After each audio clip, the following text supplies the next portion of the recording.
85 to 90% people those who trade, जो trading करते हैं वो अपना सब कुछ बर्बाद कर लेते हैं, जितनी अपनी saving, peace of mind, business, नौकरी, सब कुछ डिस्टर्ब हो जाता उनका। को अपने नाम सुना होगा राकेश झुंझुनवाला जी बिल्कुल। तो 92 में वो मेरे को अक्सर बीच में फ़ोन करके पता करवाते थे, भैया फलाने शेयर का चार्ट देख के बता। सबसे बड़ी जो गलतियां करते हैं यूथ में उसी की बात करूंगा, भी जो गलतियां नहीं करनी है। जैसे ही अर्निंग हैंड हुआ, जिसके ऊपर सिर के ऊपर 1 रुपए का भी लोन है, उसको स्टॉक मार्केट में कोई इन्वेस्ट नहीं करना चाहिए। पहले अपना लोन उतारो। टिप्स है, आप किसी में 4 पैसे आ जाएंगे, किसी में चले जाएंगे, कभी बच गए, कभी उड़ गए। वेल्थ क्रिएट नहीं होने वाली। अगर आपका एम बहुत बड़ा पैसा वेल्थ क्रिएट करना है, सर टफ टाइम आ गया होना बहुत ज़्यादा। बहुत बड़ा क्राइसिस आ गया, पूरे सिटी में शोर मच गया इस बात का। अभी सजदेवा तो भाग जाएगा जी। परेशानी देख के मेरी वाइफ ने मेरे को सपोर्ट किया। उसने बोला अपनी सारी ज्वेलरी इकट्ठी करके मेरे आगे रख दी, भी इसको बेच दो। भाई आप परेशान हो तो मेरे को क्या करनी ज्वेलरी, मैं क्या करूँगी। मतलब घर पे जो भी कोई सेलेबल आइटम थी सब कुछ बेच दिया। हिमाचल का पूरे इंडिया में एक ही इकलौता ब्रोकर हूँ मैं हिमाचल का, और कोई हिमाचल में मेन ब्रोकर नहीं है। नेशनल स्टॉक एक्सचेंज का, बीएससी का कोई मेंबर और नहीं है। मैं ही एक वाहिद ब्रोकर हूँ जो अपने क्लाइंट को ट्रेडिंग के लिए मना करता हूँ। तो बीच में से एक ने बोला, ओ किदा ओ हीरो होंडा बेच के हीरो पुक ले ली। अच्छा, हीरो साइकिल कब लेना है? सर ओवरनाइट सक्सेस एक बहुत बड़ा स्कैम है आज के टाइम पे देखा जाए, स्टॉक मार्केट में स्पेशली। सर इसके बारे में आपके क्या व्यूज़ है? जैसे आप बता रहे थे आपके पास कल जम्मू से इंडिविजुअल्स आए थे। सर आजकल के टाइम में आप किसी को अगर ब्रोकरेज जैसे इंटरेस्ट किसी का बन रहा है, कोई इंडिविजुअल 18-20 साल का, उसका इंटरेस्ट बन रहा है कि मेरे को ब्रोकर बनना है, तो क्या आप सजेस्ट करोगे? और अगर करोगे तो क्या स्किल्स हैं आज के टाइम पे जो उसको सीखनी चाहिए और जिसके ऊपर उनको काम करना चाहिए? क्योंकि पॉलिटिक्स में कामयाब होने के लिए बहुत सारी क्वालिटीज़ चाहिए जो मेरे में नहीं है। इलेक्शन जीतने के लिए ये ओपन सीक्रेट है, दारू चलती है, नशा बिकता है, सारा नशा सप्लाई होता है। अच्छा जी। पैसे ले दे के वोटें खरीदी जाती हैं। दोस्तों मैच्योर कॉन्वो पॉडकास्ट में आपका स्वागत है। आज के हमारे इस एपिसोड के जो गेस्ट हैं उन्होंने अपनी स्टॉक मार्केट की जर्नी 3000 रुपए से स्टार्ट करी थी और आज वो बहुतों को इंस्पायर कर रहे हैं। आज के हमारे इस एपिसोड में एक ऐसी शख्सियत है जो कि नॉर्थ इंडिया की one of the biggest brokerage firm के ऑनर है और मैनेजिंग डायरेक्टर है। ये इंडिया के इकलौते ब्रोकर हैं जो कि अपने क्लाइंट्स को ट्रेडिंग करने की सलाह नहीं देते हैं, ये अब ट्रेडिंग से बिल्कुल मना करते हैं। इस एपिसोड में हमने इन्वेस्टिंग की बात करी है और क्या इंपॉर्टेंस रखती है इन्वेस्टिंग, कंपाउंडिंग कैसे इन्वेस्टिंग में काम करती है और आप कैसे स्टॉक मार्केट से लॉन्ग टर्म में पैसा बना सकते हैं। और इन्वेस्टिंग की जर्नी में ऐसी कौन कौन सी चीज़ें हैं जिनसे आपको बचना है और अपने आप को सेफगार्ड करके एक अच्छी इन्वेस्टिंग जर्नी स्टार्ट करनी है ताकि आप अपने जो फाइनेंशियल गोल्स है वो with respect to time achieve कर पाएं। इस एपिसोड में ये सारी चीज़ें आपको जानने को मिलेंगी। So grab your meals and enjoy this episode.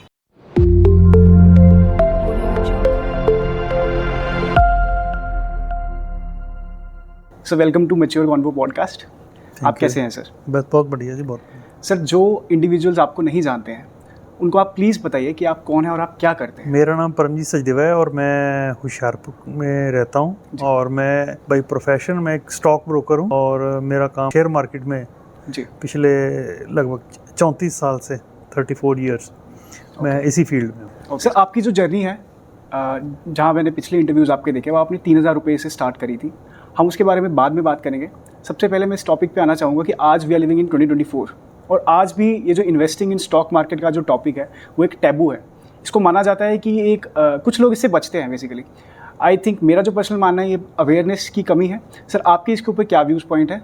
अगर आज के टाइम में आप किसी को समझाना चाहें या किसी को बताना चाहें कि उसकी क्या इंपॉर्टेंस है एक स्टॉक मार्केट का अकाउंट बनाने की और उसमें इन्वेस्ट करने की, सर आप प्लीज़ हमारे व्यूज़ के साथ शेयर करें। देखो बेसिकली कोई भी अर्निंग हैंड है, चाहे वो जॉब करता है, चाहे वो बिजनेस करता है, चाहे कोई इंडस्ट्री है या कुछ भी अर्न कर रहा है, किसी भी प्रोफेशन में, डॉक्टर है जी, वो कुछ अपने रूटीन के खर्चे के लिए रखता है और अपने फ्यूचर के लिए, अपनी फैमिली के लिए किसी न किसी तरीके से अलग अलग जरिए से वो सेविंग करता है जी।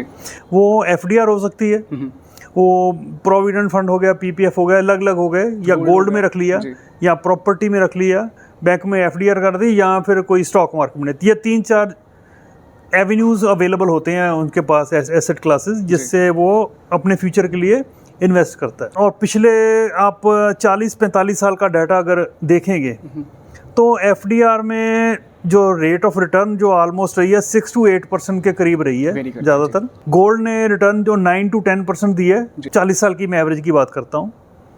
और स्टॉक मार्केट ने अराउंड 15% की जो है 15% की रिटर्न जो है स्टॉक मार्केट में दी है। अगर और प्रॉपर्टी की बात करूं, प्रॉपर्टी को मैं इस कैटेगरी में नहीं लूंगा, क्योंकि प्रॉपर्टी का एक सेक्टर ही अलग बनता है। अभी आप लेने जाओगे तो अच्छी चीज मिलेगी नहीं, और एंट्री बैरियर बहुत बड़ा है उसमें, बहुत बड़ी कैपिटल चाहिए, और बेचने जाओगे तो इजीली बिकती नहीं है, काफ़ी सारी प्रॉब्लम रहती हैं उसमें, और सही वैल्यूएशन भी नहीं मिलती। हाँ, तो उसके लिए मैं इन्हीं का कंपैरिजन करूंगा, एफडीआर का, गोल्ड का और स्टॉक मार्केट का।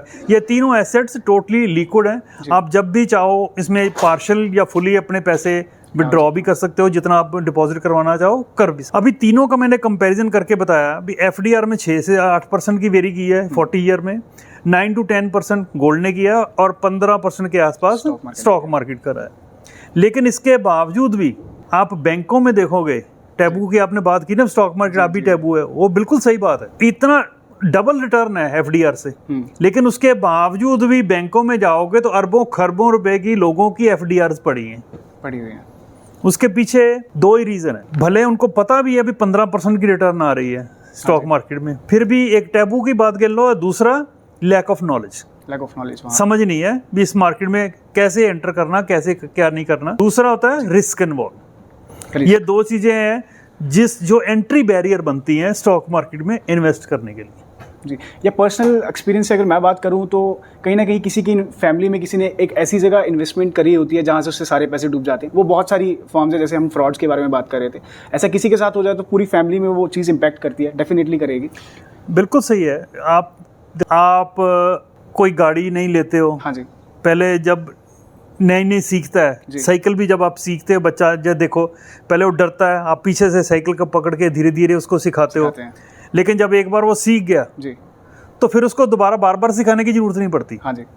सिमिलरली स्टॉक मार्केट में भी अगर बिना सीखे इसमें इन्वेस्ट करोगे तो वो ही होने वाला जो आपने बताया, भी पैसे डूब गए या घट गए, डेड होगी इन्वेस्टमेंट। लेकिन अगर उसको सही तरीके से प्रोफेशनल वे से आप काम करोगे तो इसमें as good as property. Normally क्या है, बोलता भी प्रॉपर्टी में लगा लो, जीरो नहीं होएगी, शेयर जीरो हो जाते हैं। हाँ जी। लेकिन अगर आप सही तरीके से इस मार्केट में इन्वेस्ट करोगे तो 100% आपके पैसे जीरो नहीं होंगे। सर, बात सेफर इन्वेस्टमेंट्स की चल रही है, नॉलेज एक इंडिविजुअल को आ जाए, उसके बाद सेफ इन्वेस्टमेंट्स अगर वो करे स्टॉक मार्केट में, तो मैं चाहूँगा कि आप जो कुछ ऑप्शंस होते हैं स्टॉक मार्केट में पैसे डालने के, वो कौन कौन से होते हैं, वो प्लीज़ आप हमारे 2-3 तरीके हुए हैं इस मार्केट में पैसे कमाने के लिए। एक तो होता है आप कोई नई पब्लिक इशू जब किसी कंपनी का आता है, उसका आईपीओ बोलते हैं, इनिशियल पब्लिक ऑफरिंग, उसमें आप कई बार अप्लाई करते हो तो उसमें अलॉटमेंट आती है, तो उसको आप एज ए इन्वेस्टमेंट कर सकते हो। उसमें कई बार लिस्टिंग गेन मिल जाते हैं, तेजी या नहीं है तो कई बार जो भाव में दिया वो भाव कई बार कई साल भाव ही नहीं आता। तो एक तो ये तरीका हो गया। दूसरा हो गया अलग अलग कंपनीज के शेयर खरीदने, लेकिन उसके लिए भी समझ चाहिए, एक एक्सपीरियंस चाहिए, नॉलेज चाहिए, तो ही आप पिन पॉइंट कर सकते हो कौन सी कंपनी में लगाएं। उसमें रिस्क रहता है, अगर आप गलत कंपनी में लगा दिया, कल को कंपनी डूब गई तो पैसे आपके डूब जाएंगे। तो आम जो लेमैन जिसको इस मार्केट में कोई समझ नहीं है, कुछ नहीं पता, उसके लिए सबसे बेस्ट तरीका है म्यूचुअल फंड। सिमिलरली अगर मैं आपको बताऊं भी मेरे को लमसम पैसा कहीं से आया जी, मैंने गाड़ी ले ली, लेकिन मेरे को ड्राइविंग नहीं आती, तो मैं क्या करूंगा? मैं ड्राइवर हायर करूंगा जी। सिंपल। आपके पास पैसे हैं, इनकम है, सारा कुछ है, लेकिन आपको स्टॉक मार्केट की समझ नहीं है, तो आप क्या करोगे? आपके जो इनकम है वो थ्रू म्यूचुअल फंड मैनेजर के थ्रू आप इन्वेस्ट करोगे, then you will be 100% safe. आपकी पैसे जीरो नहीं होंगे। अगर आप लॉन्ग टर्म लगातार चलते रहोगे तो बहुत अच्छी रिटर्न आएगी जी। सर, और लॉन्ग टर्म में अगर मैं बात करूं तो सर कितना स्टॉक मार्केट से यहाँ पे देखो, अगर आपने इस मार्केट में म्यूचुअल फंड के थ्रू जाना है, आप मिनिमम टू मिनिमम 5 साल का तो होराइजन रखना ही पड़ेगा। मिनिमम 5 साल का मिनिमम होराइजन चाहिए। अगर मैं आइडियली रिकमेंड करता हूँ 20 साल। 5 साल में आपको एक, जैसे फिल्म का एक ट्रेलर आता है ना, तो ट्रेलर में आपको लग के थोड़ा आइडिया हो जाता है भी पूरी फिल्म में क्या होगा, ठीक है ना। 5 साल में आपको आपका अकाउंट स्टेटमेंट आपको एक ट्रेलर दिखा देगी भी आपका आने वाले 15-20 साल में कितना बड़ा पैसा बन सकता है। 5 साल में पैसा बहुत बड़ा नहीं बनेगा, लेकिन आप साथ में अगर इन्वेस्ट करते रहोगे तो 5 साल में आपको एक झलक मिल जाएगी आपकी भी you are on the right track, और आने वाला टाइम मेरे लिए बहुत बढ़िया होने वाला। पोटेंशियल मतलब एक जो 5 साल का टर्म बता सकता है कि क्या पोटेंशियल लगता है? 5 साल में सिर्फ एक आपको एक पिक्चर क्लियर हो जाएगी, फेथ आ जाएगा अपने ऊपर जी भी मैं राइट ट्रैक पे हूँ। सर, आपकी जो स्टोरी है सर मैं वो स्टार्ट करना चाहूँगा कि आपने इंट्रोड्यूस आपकी लाइफ में स्टॉक मार्केट किसने करी? क्या वो कोई इंडिविजुअल था? कैसे आपको पता लगा कि स्टॉक मार्केट नाम की कोई चीज़ है? जब अपने कॉलेज में पढ़ता था तब मैं स्पोर्ट्समैन था जी। तो मैं स्विमिंग करता था। तो जब मेरी नेशनल में पोजीशन आई तो उसके बाद बहुत सारी मेरे को जॉब्स की ऑफ़र आई। अच्छा जी। कुछ गवर्नमेंट डिपार्टमेंट से, police department, BSF, CRPF, ITBP, customs, इन सब से आई। और एक प्राइवेट जॉब की भी ऑफ़र आई, डीसीएम। उन दिनों में जैसे आजकल बड़ा नाम है रिलायंस का या दूसरे, उन दिनों में डीसीएम का बड़ा अच्छा नाम होता, दिल्ली क्लॉथ मिल डीसीएम लिमिटेड का। तो उनकी ऑफ़र थी तो फिर मैंने गवर्नमेंट जॉब नहीं की। उसमें सैलरी कम थी लेकिन वो बोल रहे थे जी गवर्नमेंट जॉब में आपको ऊपर के पे कमाई बहुत मिल जाएगी।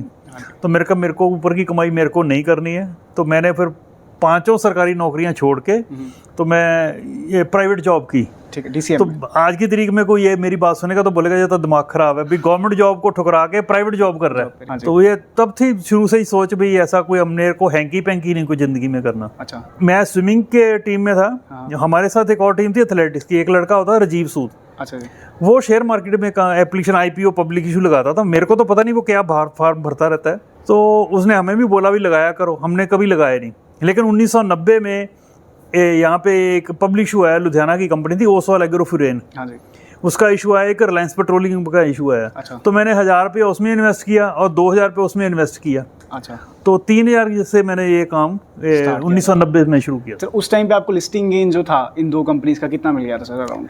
ये ओसवाल एग्रो फुरेन शेयर 1000 रुपये का जो लगाया था, जैसे ही वो लिस्ट हुआ तकरीबन 30 रुपये के आसपास लिस्ट हुआ। अच्छा। और ऊपर में 36-37 जाना, फिर नीचे 32-33 आ जाना। तो साल 2 साल वैसे ही रहा। अच्छा। वो ये था ना, पहली जो अलॉटमेंट है उससे एक इमोशनली अटैचमेंट हो जाती है सर। हो जाती है।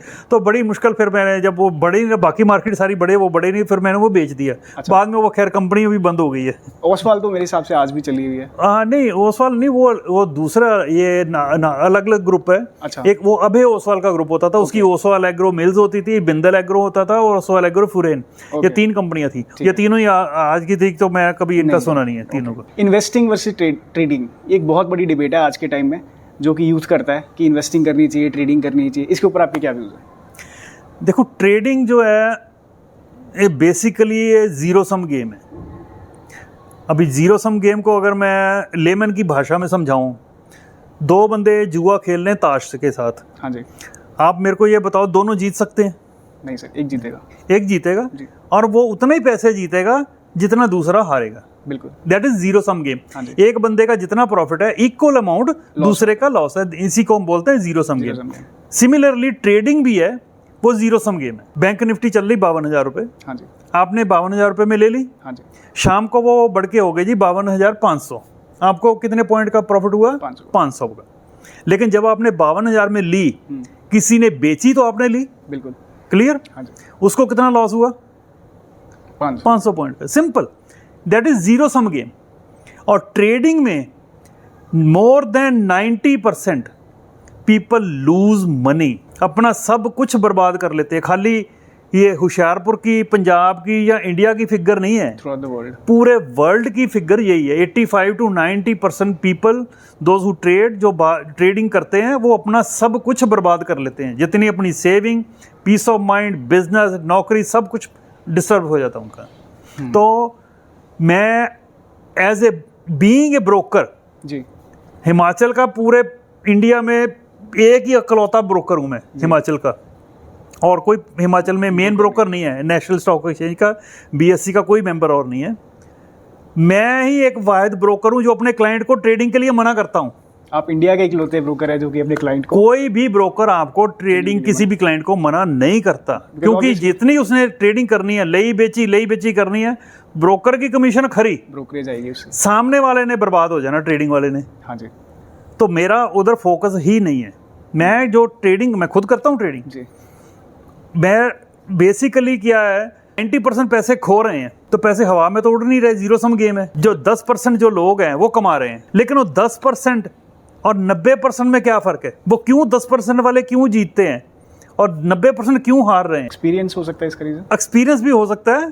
पहले उसी एग्जांपल पे आता हूँ मैं, ताश वाली पे। कई आप जानते होंगे, सुना होगा भी, कई बंदे ऐसे हैं ताश फेंटी भी मारेंगे ना, फेंटी मारते मारते पत्ते लगा लेते हैं। एक्सपर्ट होते हैं, सुना होगा आपने ना। हाँ जी। तो अगर उसके साथ कोई नोविस या नया बंदा ताश खेलने लगेगा तो उसके चांसेस क्या है जीतने के? नो। सिंपल जी गल। जीरो सम गेम में क्या, दो पार्टीज हैं, उनकी आपस में लड़ाई है, जीतना एक ने है। तेरे पैसे सिमिलरली ताश खेल लेना तो दोनों की लड़ाई है, तो जीतना तो एक नहीं है। ट्रेडिंग भी है, जिसने जीतना है 10% जो लोग हैं उनमें और 90% में फर्क क्या है? नॉलेज, एक्सपीरियंस और इंफ्रास्ट्रक्चर, सारा कुछ। एक नया बंदा जो अभी ट्रेडिंग के चक्कर में आया, नया है, वो क्या करता है, मोबाइल में अपनी ऐप डाउनलोड की, वो कोई कैंडल स्टिक देखा, यूट्यूब से 2-4 वीडियो देख ली, तो उसके हिसाब से लगता है मेरे को सब कुछ आ गया, ये तो काम बड़ा ईजी है। वो शुरू करता है 10,000 5,000 से, उसकी थोड़ी इनकम आती है, फिर वो पैसे और डालता है, लाख रुपया डाल देता है, फिर उसका पैसे बढ़ के 1.25 लाख 1.5 लाख भी हो जाता है, 2 लाख भी हो जाता है। फिर एक ही झटका लगता है, एक ही झटके में जो लाख कमाया वो, जो लाख घर से लाया वो, दोनों के दोनों जीरो। अल्टीमेटली यही होता है। रीजन यही है भाई, एक छोटी सी 2-4 बुक्स पढ़ के या ऐसे करके ट्रेडिंग इतना इजी जॉब नहीं, देखने को इजी लगता है, ये बहुत ही प्रोफेशनल फील्ड है। आप मेरे ऑफिस में आओगे तो देखोगे आप, मेरे तकरीबन जो मैं ट्रेडिंग करता हूँ, तकरीबन एक छोटी सी जगह में 150 कंप्यूटर लगे हुए हैं, फुली कंप्यूटराइज्ड है, टोटली सिस्टमेटिक वे से काम करता है, और मेरे से ऊपर बड़ी बड़ी दुनिया बैठी है काम करने वाली। मैं यही बोलता हूँ, अल्टीमेट एम क्या है स्टॉक मार्केट में? To earn money, to create wealth. एक रास्ता वो जा रहा है जिसमें आपके 90% चांसेस डिजास्टर के हैं, फेलियर के हैं, बर्बादी के हैं, और दूसरा रास्ता 100% आपकी वेल्थ क्रिएट हो जाएगी without any risk, without disturbing peace of mind. तो कौन से रास्ते में जाना चाहिए? जहां पे पीस ऑफ माइंड, सिंपल, जहां पीस ऑफ माइंड। लेकिन फर्क क्या है? ट्रेडिंग में एक्साइटिंग है, आप लोगे अभी सौदा, शाम को 1,000 2,000 5,000 बच गया, आप खुश होगे, लेकिन जिस दिन जेब से पैसे जाएंगे उस दिन आपका मूड खराब रहेगा। एक्साइटिंग गेम है। लेकिन जो म्यूचुअल फंड की मैं बात कर रहा हूं वो टोटली बोरिंग है। लेकिन श्योर शॉट, अगर आप 5, 10, 15, 20 साल म्यूचुअल फंड में इन्वेस्टमेंट करते गए, then you can be a big wealth creator, बहुत बड़ी वेल्थ बन जाएगी। म्यूचुअल फंड, या फिर अगर हम बात करें जैसे आपने करी, इक्विटी जो होती है इंडिविजुअल कंपनीज की, अगर एक इंडिविजुअल को फंडामेंटल एनालिसिस जो बेसिक होता है अगर सीख ले तो इट्स नॉट दैट टफ, वो अगर कर ले और इक्विटी में ही पैसे डालता रहे। और सर इंडेक्स फंड जो होते हैं, इंडेक्सेस जो हैं, इंडेक्सेस, उनके बारे में आपका क्या व्यूज है कि उनमें क्या पैसा डालना चाहिए, नहीं डालना चाहिए? एक लेमैन के लिए जिसको स्टॉक मार्केट की एबीसी भी नहीं पता ना, सेफ 100% सिक्योर इंडेक्स फंड है। बस आप ये गिनते हो भी आने वाले 5 साल 10 साल 20 साल इंडिया की ग्रोथ स्टोरी है, बढ़ेगा इंडिया की मार्केट, तो आपकी अर्निंग बढ़नी ही बढ़नी है, आपके पैसे कभी जीरो नहीं होंगे। सर उसका रीजन ये है कि वो जो इंडेक्स फंड है वो टॉप जो इंडिया की कंपनीज हैं, उनका कंबाइंड एक फंड है। बिल्कुल, उसी आप इंडेक्स फंड मीन आप इंडिया की ग्रोथ स्टोरी में इन्वेस्ट कर रहे हो। सर बात चल रही है सिर्फ 5 साल से लेके 20 साल तक की एक विजन की। सर इसमें कंपाउंडिंग एक बहुत बड़ा फैक्टर है स्टॉक मार्केट में जो काम आता है। सर आप प्लीज उसकी जो इंपॉर्टेंस है, मैं शुरू से अगर किसी को गाइड भी करता हूँ कि क्यों डालना चाहिए, कंपाउंडिंग एक फैक्टर होता है, सर वो प्लीज आप बताएं कि कैसे कंपाउंडिंग हमारी स्टॉक मार्केट में, ये दुनिया का 8th वंडर बोलता हूँ मैं इसको जी। आपको मैं तो जितनी भी समझाने की आपकी लेमन की भाषा की मैं बात करूं, मैं उसी तरीके से समझाऊंगा भी जो हर बंदे को समझ भी आ जाए। कंपाउंडिंग, आप मंथली इन्वेस्टमेंट जिसको सिप बोलते हैं, सिस्टमेटिक इन्वेस्टमेंट प्लान सिप बोलते हैं, आप 10,000 रुपये महीना 5 साल के लिए लगा रहे हो, ठीक है जी। लेकिन दूसरी ऑप्शन ये है भी आप 10,000 नहीं, आप 5,000 करोगे इन्वेस्ट, लेकिन करोगे 10 साल के लिए, ठीक है जी। टाइम पीरियड कितना किया? 10, डबल कर लिया और इन्वेस्टमेंट हाफ कर दी। आपकी जेब से कितने पैसे गए? सेम जी। एक तीसरी ऑप्शन और, आपने इन्वेस्टमेंट और आधा कर दी, 5,000 की जगह 2,500 कर दी, लेकिन टाइम पीरियड 10 से 20 साल कर दिया। इन्वेस्टमेंट आपकी जेब से सेम गई है जी। अभी मैजिक देखो इसका क्या फर्क पड़ा।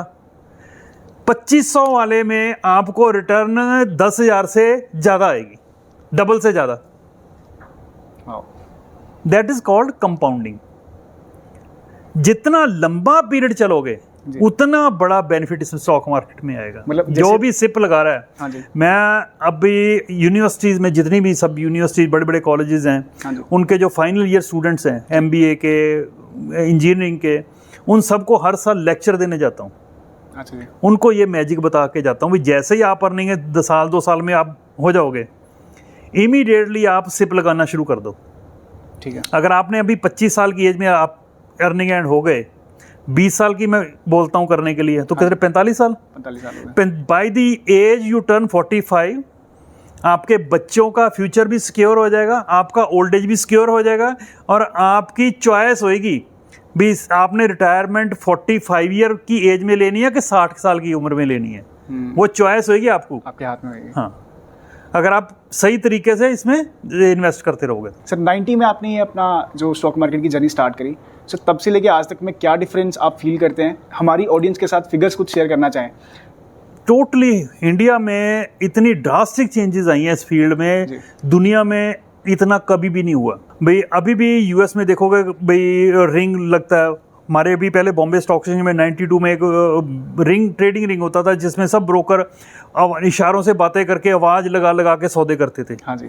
अभी कंप्यूटर बेस्ड ट्रेडिंग हो गई, पहले टोटली फिजिकल शेयर होते थे, ट्रांसफर डीड्स लगती थी, कोरियर जाता था, मतलब अकाउंटिंग भी 15-15 दिन 20-20 दिन सेटलमेंट मर्ज हो गई, पेमेंट जो है महीने 1.5 महीने बाद पेमेंट आती थी। हाँ जी।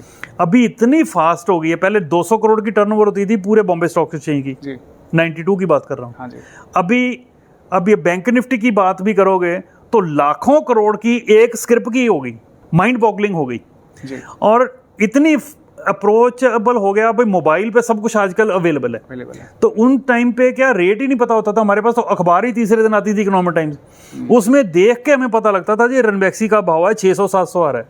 अच्छा। जब हम बेचने को लिखाते थे तो 600 में बिकता था। हाँ जी। अगर लेने को लिखवाया तो 700 में आता था, जॉबर होते थे वहां पे, 100 रुपए का डिफरेंस होता था। नार स्पिनिंग का रेट लेना तो उसमें भी 100 रुपए का फर्क होता था बायर सेलर में, अभी 5 पैसे के फर्क में काम होता है, और वो भी इंस्टेंट आपको इमीडिएटली कंफर्मेशन मिलती है। हमें तो पहले ऑर्डर दिया कि आइटम का रेट चल रहा है समझो 60 रुपए, हमने ब्रोकर को लिखा दिया हमें ले दो 60 रुपये, किसी के थ्रू करते थे हम। अगर तो 60 में आ गया, भाव उसका हो गया 65, तीसरे दिन हमें उसने रेट देना बताना, ठीक है, भाव 65 हो गया, मिला ही नहीं जी, बाजार तेज है। हाँ। अगर वो 60 वाली चीज 55 रह गई, आ गया था जी आपका तो उन दिनों में क्या बीच में इंटरमीडिएरी जो काम करते थे, मेजॉरिटी, सारे नहीं, मेजॉरिटी जो है वो ब्रोकरेज कमीशन के अलावा टांका भी लगाते थे साथ में। तो हमने जब शुरू किया, मैंने काम में टोटली ट्रांसपेरेंट वे से शुरू किया। मेरे को याद है 92 में जब मैंने ऑफिस खोला तो होशियारपुर की सबसे पहली फैक्स मशीन होती थी पहले। हाँ जी। फैक्स मशीन होती थी, मेरे पास ही होती थी सिर्फ। अच्छा। तो पूरे होशियारपुर के महावीर स्पिनिंग, हॉकिंस कुकर और जितने ट्रैवल एजेंट इनके वीजा वगैरह बाहर से आने, वो सारे मेरे पास ही आते थे। अच्छा। तो मैं सुबह मेरे 7 स्टॉक एक्सचेंज में काम करता था मैं। ठीक है। लुधियाना, दिल्ली, बॉम्बे, चेन्नई, अहमदाबाद, राजकोट और कलकत्ता। ये 7 स्टॉक एक्सचेंज मेरी सुबह फैक्स जानी, उसमें लिखा होना भाई ये 200 शेयर ये कंपनी के बाय करनी, साथ में रेट लिखा होना। फिर वहां से शाम को फैक्स मेरे को वापस आती थी, इतने से उस पर लिखा होता था भाई आपका ये रेट में सौदा है। तो जैसे पहले क्या होता था 600-700 भाव आता था, तो हमारा 600 में बिकता था, 700 में आता था, पहले जी जॉबर है जी। लेकिन जब हमने डायरेक्ट शुरू किया बॉम्बे का काम, तो हमारा मैक्सिमम की 90% सौदे हमारे मिडिल रेट पे होके आते थे भाई, 650 में। अच्छा, ओके। 600-700 भाव आया अखबार में। हाँ, लेकिन हमारा बिकने में, बेचने में किया तो 650 में बिका, लेने को गया तो भी 650 में मिल जाता था। मतलब फिर हमें पता लगा बीच के रेट में भी कभी सौदे होते तब जाके, और इतना फेथ लोगों का बना पूरे पंजाब से। लुधियाना स्टॉक एक्सचेंज के जो ब्रोकर होते थे वो बॉम्बे का काम करना होता था, दिल्ली स्टॉक एक्सचेंज के जो मेंबर थे बॉम्बे का काम मेरे थ्रू करते थे। तो पूरे पंजाब में धूम मच गई भी, होशियारपुर में सौदा ऑर्डर लिखाओ, यहाँ पे रेट बिल्कुल सही मिलते हैं। मिडिलमैन उन्होंने एक तरह से एलिमिनेट कर दिया था। टोटली चेंज हो गया जी। धीरे धीरे अभी इलेक्ट्रॉनिक जैसे ही ट्रेडिंग आई तो डीमैट हो गए सारे अकाउंट, मतलब इतना ट्रांसपेरेंट हो गया, आज शेयर बेचो नेक्स्ट डे आपको पेमेंट आ जाती है। तो इतना फास्ट हो गया। सर 1-2 स्कैम्स हुए, जिसे हर्षद मेहता का स्कैम कह लें, पारक मेहता का स्कैम कह लें। सर उस टाइम पे जो इंडिया की स्टॉक मार्केट थी उसने बहुत डाउनफॉल देखा। सर उसमें आपका क्या पर्सनल एक्सपीरियंस रहा, वो प्लीज़ आप शेयर करें। मेरा तो पहला हर्षद मेहता का, क्योंकि मैंने 1990 में शुरू किया। हाँ जी। हर्षद मेहता स्कैम जो बाहर निकला जब मार्केट बंद हुई थी, वो शायद अप्रैल 22-23 के आसपास था। ठीक है। 92 में। हाँ जी। लेकिन उसके हर्षद मेहता के उस स्कैम निकलने से पहले मार्केट में अंधाधुंध तेजी चली, बहुत तेजी थी बाजार में। अच्छा जी। मैंने 1990 में जैसे मैंने बोला ना काम शुरू किया, तो 2 साल लगातार तेजी थी। तो मैंने छोटे से लेवल से शुरू करके काम धीरे धीरे करके वो इतना बूम हुआ। तो अच्छे खासे मेरे पास शेयर भी हो गए 2 साल में। ठीक है। फिर मैंने जब ऑफिस खोला 92 में जी। तो उन दिनों में क्या अभी आपने अगर सीएम को या पीएम को मिलना हो वो इजी है। अच्छा। लेकिन ब्रोकर नहीं मिलते थे। अच्छा। आपने उसके पास अकाउंट खुलवाना तो आप चल हम नहीं खेलेंगे अकाउंट। वो इसलिए नहीं खोलते थे क्योंकि फिजिकल शेयर होते थे। हाँ जी। कोई बंदा शेयर बेच गया, बाद में वो चोरी के निकले, वो ब्रोकर के पल्ले पड़ गए, बंदा भाग गया। तो इसलिए ब्रोकर वे आम क्लाइंट को लेते ही नहीं थे, तो उसके लिए उनको देना पड़ता था सिक्योरिटी डिपॉजिट। ब्रोकर को देना पड़ता था ताकि बंदा कल को अगर बैड डिलीवरी आ जाए, हाँ। सिग्नेचर डिफर हो गए या चोरी के शेयर हो गए तो किसको जिम्मेदार ठहराना। हाँ। तो मैंने जब सब जैसे मैंने बोला भी 6 स्टॉक एक्सचेंज में ब्रोकर से काम करता था। हाँ जी। तो सभी ब्रोकर को डिपॉजिट देना पड़ा। हाँ। तो मेरे पास क्या था, शेयर ही थे थोड़े पाते। वो जितने मेरे पास शेयर थे वो मेरे पीक पे बिके सारे। हर्षद मेहता का बूम था। हाँ जी। सारे शेयर मैंने बेच के जो पैसे मिले वो मैंने ब्रोकर्स को एज ए सिक्योरिटी डिपॉजिट में दे दिए। तो मेरे लिए तो वो बहुत बड़ी ब्लेसिंग हो गई। वो बूम जो हुआ मेरे पीक पे, वैसे मेरे को बेचने का था नहीं भी मार्केट टूट जाएगी या ये हो जाएगा, इतना कहाँ समझ ही नहीं थी। लेकिन भगवान ने वो लक होता ना। हाँ जी। वो बेच दिए शेयर, कुछ ना कुछ डिसाइडिंग फैक्टर। हाँ, तो वो जब शेयर बेचे जो पैसे आए वो सारे मैंने ब्रोकर को एज ए सिक्योरिटी डिपॉजिट दे दिए। दूसरा जो आप बात कर रहे हैं .com बबल 2000 में हुआ था, केतन पारेख का। और उसमें क्या था भी जो सॉफ्टवेयर कंपनियों के शेयर काफ़ी तेजी रही उसमें। हाँ जी। तेजी चलते चलते एकदम जो वो K10 शेयर होते थे ना, जो केतन पारेख के 10 कंपनियों के शेयर थे। अच्छा। जैसे ही वो स्कैम बाहर निकला सारे के सारे सब डिजिटल, HFCL, ग्लोबल टेली, जी टेली, सत्यम, सिल्वर लाइन, पेंटाफोर, ये बहुत सारी कंपनियां जितनी भी थी, इन्फोसिस, विप्रो, बड़ी बड़ी कंपनियां भी, सब के शेयर पूरा ऑल ओवर वर्ल्ड सॉफ्टवेयर के क्रैश हुए। तो उसमें बड़ा मेरे भी काफ़ी बड़ा क्राइसिस आया उसमें, क्योंकि उन दिनों में आज की तारीख में तो बिना पेमेंट के आप सौदा ही नहीं कर सकते। पहले एडवांस पेमेंट देनी पड़ती, मार्जिन भी देना पड़ता है। तब ऐसा नहीं होता था। हाँ जी। तब गुड फेथ पे होता था। फोन पे को बोलता था कर दे, शेयर लेना ले लिया जी, बेचना बिक गया जी, बाद में आके अकाउंट बाद में सेटल होते रहते थे। अच्छा। तो उन दिनों की बात है, तब मेरे कुछ क्लाइंट के प्लस पोजीशन खड़ी थी। अच्छा।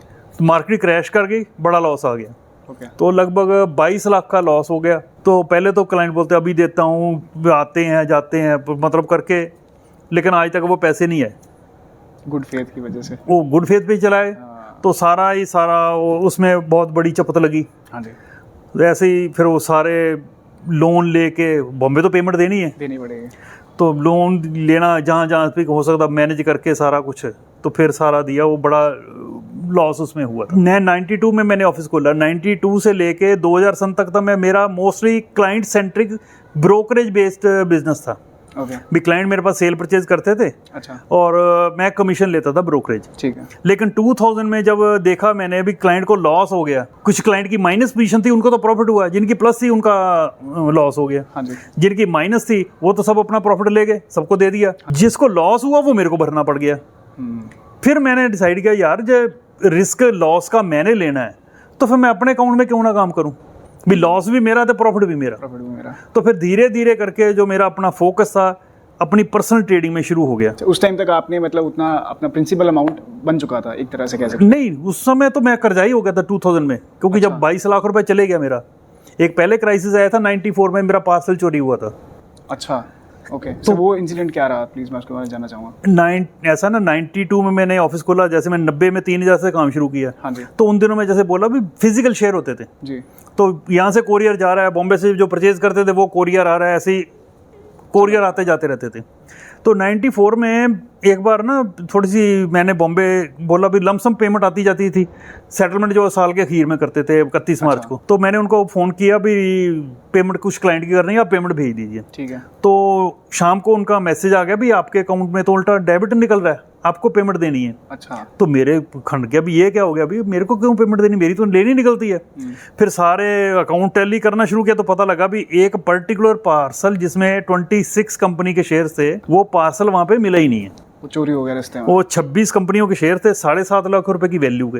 अच्छा, उस टाइम पे 7.5 भी बहुत बड़ी अमाउंट थी मेरे लिए। तो आप अंदाजा लगा सकते हो भी 3000 से काम शुरू किया। हाँ जी।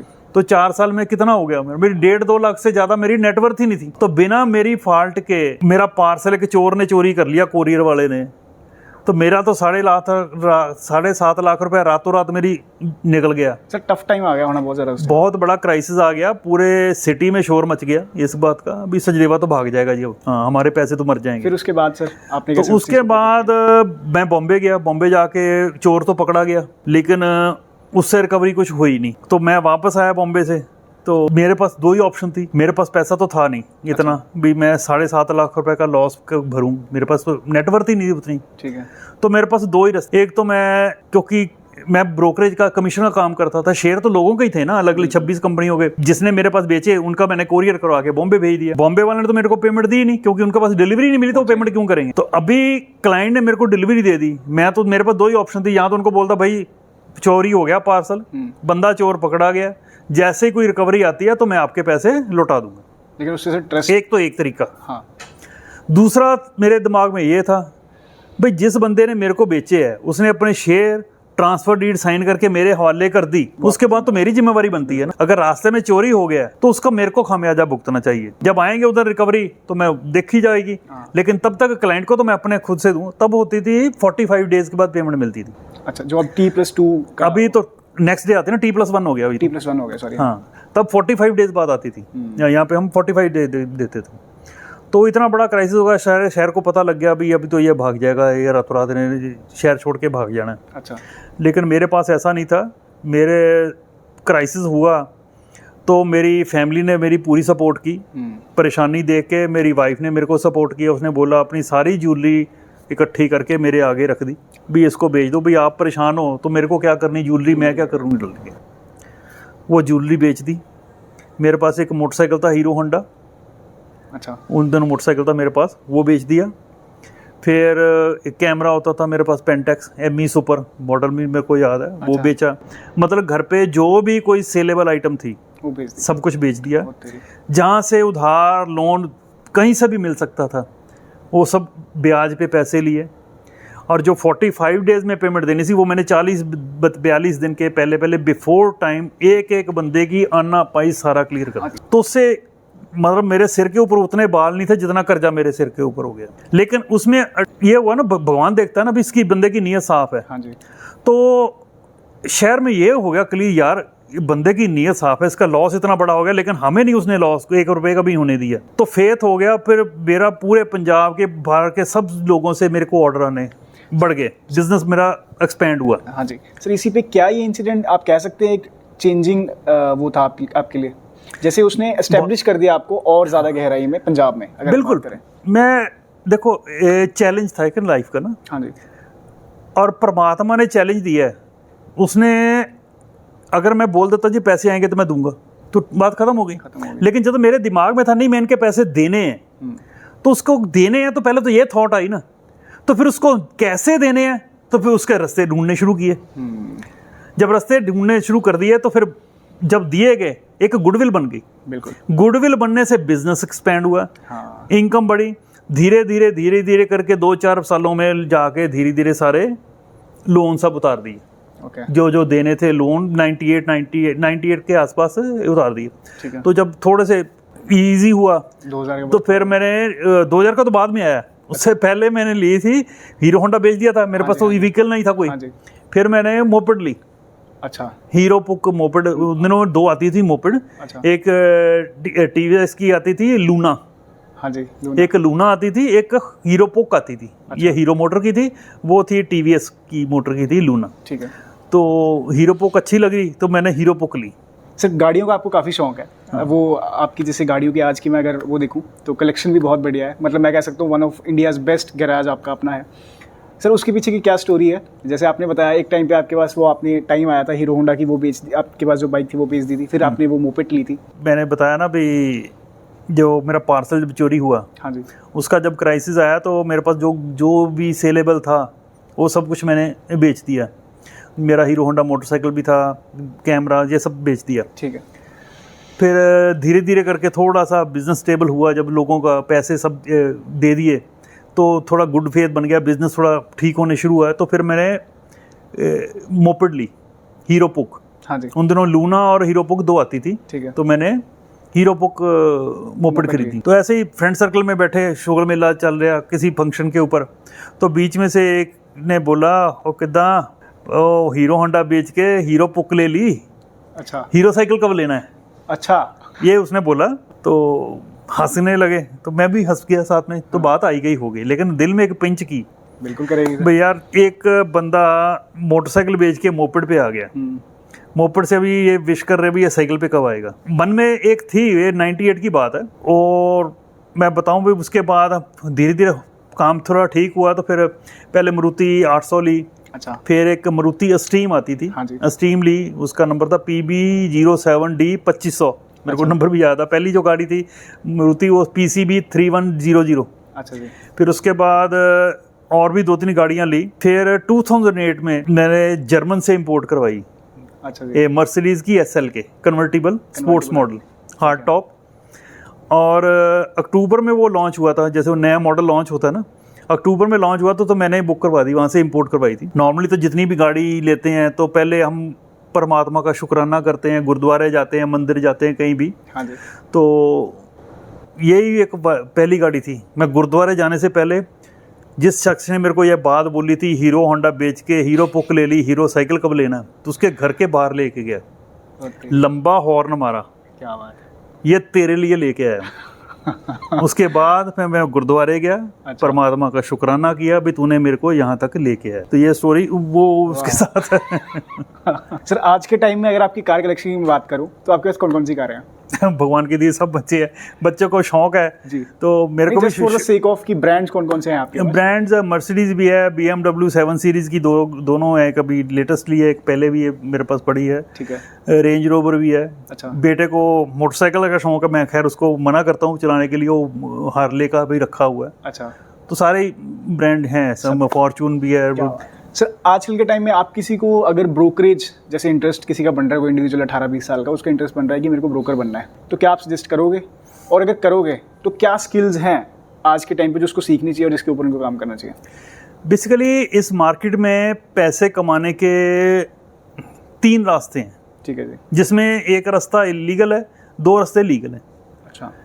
जो तीसरा इलीगल है वो नॉर्मली अभी तक कभी प्रूव नहीं हो पाया, मतलब आउट ऑफ 1 लाख केस 1 या 2 केस ही प्रूव होते हैं, बाकी प्रूव ही नहीं होते। अच्छा। वो है इनसाइड इंफॉर्मेशन। 3 तरीके होते हैं काम करने के। एक तो होता है आपको भी आप दिल्ली बॉम्बे बड़े सिटी में बैठे हो, हाँ जी, जहाँ बड़ी बड़ी कंपनियों के कॉर्पोरेट हेड ऑफिस हैं, उस कंपनी के अंदर क्या डेवलपमेंट्स हो रही हैं, क्या बोनस आने वाला है, या किसी बड़ी टाई अप होने वाला है, या कोई मेडिसिन कंपनी या कोई नया पेटेंट निकलने वाला है, जो वो रातों रात तो होती नहीं चीज, वो एक स्टेज होती है, स्टेज बाय नेगोशिएशन भी होनी, किसी कंपनी से टाई अप होना है तो पहले मीटिंग्स होती हैं, कई दौर चलते हैं मीटिंग्स, या कॉन्ट्रैक्ट मिलने वाला है। जो बड़े बड़े सिटी हैं वहां पे कॉर्पोरेट हाउस में उनको तो इन्फॉर्मेशन रहती है, और जिसको इन्फॉर्मेशन रहती है, जो बंदे उसमें इन्वॉल्व हैं वो क्या करते हैं भी, इनको पता भी ये वाला जो अगर डील फाइनल हो गई कंपनी को 500 करोड़ का बेनिफिट हो जाएगा, तो इसका भाव तो शेयर का डबल हो जाएगा। मतलब इनसाइड इन्फॉर्मेशन होगी, लेकिन वो सबको नहीं पता, आम पब्लिक को नहीं पता उस चीज़ का। वो क्या करते हैं कुछ लोग भी, वो अपने नाम से तो कर नहीं सकते क्योंकि वो प्रूव हो जाएगा, वो अपने किसी दोस्त मित्र को वो इन्फॉर्मेशन पास ऑन कर देते हैं, भाई तू ये शेयर ले ले, तो वो क्या करता है उसके थ्रू शेयर ले लिया बाजार से। जैसे वो टीवी पे न्यूज़ आती है, पब्लिक आती है, तो भाव उसका एकदम बढ़ जाता है। तो जिस दिन वो न्यूज़ आती है उस दिन वो बेच देते अपना, पंप एंड डंप एक तरह से। हाँ, वो ये that is illegal all over world. लेकिन अभी तक बहुत ही रेयर चांसेस होते हैं कि ये प्रूव हो पाए, कि पकड़े नहीं जाते क्योंकि वो लूप होल इतने सिस्टम में। अच्छा। दूसरा, मैं अपनी बात करूँ, हम होशियारपुर बैठे हैं, गाँव है, हाँ जी, यहाँ कोई कॉर्पोरेट हाउस नहीं, कोई कुछ नहीं है, तो हमारे पास तो वो जरिया है नहीं। दूसरा तरीका इस मार्केट में जो 3 तरीके मैंने बोले, बाकी 2 तरीके हैं। एक तो फंडामेंटल एनालिसिस। हाँ जी। फंडामेंटल एनालिसिस मीन आप ये देखते हो भी गवर्नमेंट की पॉलिसी क्या आ रही है, आने वाला कौन सा सेक्टर चलने वाला है। जैसे अभी डिफेंस के शेयर हैं, हाँ जी, भी गवर्नमेंट डिफेंस के ऊपर जोर दे रही है या इंफ्रास्ट्रक्चर के ऊपर जोर दे रही है, तो आने वाले टाइम में किस सेक्टर को ज़्यादा ग्रोथ आने वाली है। जैसे अभी क्लीन एनर्जी की भी चली हुई है। हाँ, क्लीन एनर्जी हो गई, सोलर हो गया, और अलग अलग फील्ड हो गए। हाँ जी। तो उस चीज़ को समझ रखना भी, अगर क्लीन एनर्जी में जाना है तो कौन सी कंपनी है जो मार्केट लीडर है, कौन सी कंपनी ग्रो कर सकती है, दैट इज कॉल्ड, उसके बेसिस पे उनकी रेवेन्यू क्या है, उनका मॉडल क्या है, मैनेजमेंट कैसी है, उस सारी चीज़ों का एनालिसिस करके एक बाय या सेल किसी कंक्लूजन पे पहुंचना। इन इंफॉर्मेशन के through, that is called fundamental analysis. तो मेरे को तो फंडामेंटल के स्पेलिंग नहीं आते, अच्छा जी, मैं उस फील्ड में नहीं जाता। तीसरा तरीका है टेक्निकल एनालिसिस। भी आप कोई भी इंफॉर्मेशन में, गुजराती में कहावत है, भाव ही भगवान छे। अच्छा, मतलब कहने का भी जो प्राइस चल रहा है किसी भी शेयर का, अगर उसका भाव 650 रुपये है तो उसमें सब इनसाइड इंफॉर्मेशन भी, जो भी होने वाला प्राइस में सब कुछ इंक्लूड है। जब भी कोई डेवलपमेंट नहीं होएगी तो प्राइस शूट करेगा। हाँ जी, कोई इनसाइड इंफॉर्मेशन जो लेता है कोई आदमी, तो जब शूट करेगा ना तो भाव से पता लगेगा भी इसमें कुछ ना कुछ गड़बड़ है, कुछ हो रहा है, कुछ डेवलपमेंट हो रही है अंदर। हाँ, तो जैसे डॉक्टर ईसीजी देख के हाँ जी, वो बता सकता है ना भी हार्ट में क्या प्रॉब्लम तो नहीं है कोई, हाँ जी, तो स्ट्रांग है। तो चार्ट के बेस के ऊपर आप थोड़ा सा अंदाजा लगा सकते हो भी इसकी आने वाला कैसा लगता है पास्ट हिस्ट्री देख के। ठीक है, लेकिन फिर भी मैं बोलूँ टेक्निकल एनालिसिस चार्ट्स भी एक आर्ट है, साइंस नहीं है। अच्छा, 2+2 4 होते हैं, ये साइंस होगी। हाँ जी, लेकिन आर्ट का मतलब हर एक की इंटरप्रिटेशन अलग अलग है।